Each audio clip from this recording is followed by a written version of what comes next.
Ditemukan pria yang tergeletak bersimbah darah pada bagian kepala di seberang kantor pos Sepinggan, Jalan Marsma R. Iswahyudi, Kecamatan Balikpapan Selatan, Kota Balikpapan, Provinsi Kalimantan Timur, Sabtu, 13 Desember 2025.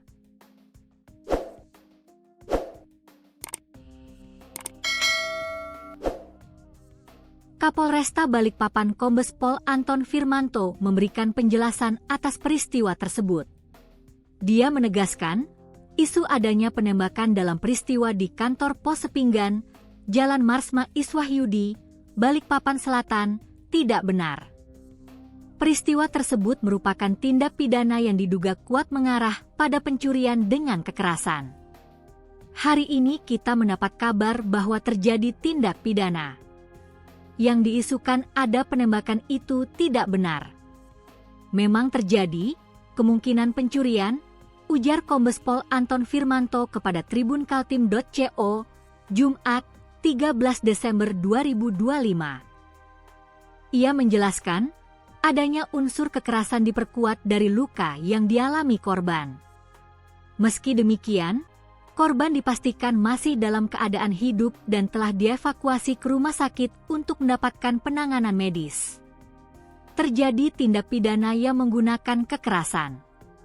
Hal ini dikuatkan dengan luka di korban.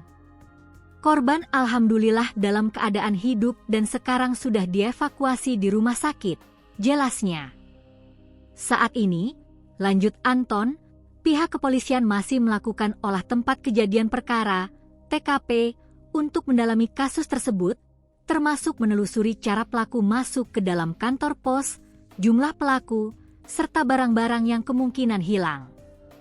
Kami sedang olah TKP untuk melihat dari mana pelaku masuk, berapa orang, serta apa saja yang hilang di kantor pos, katanya.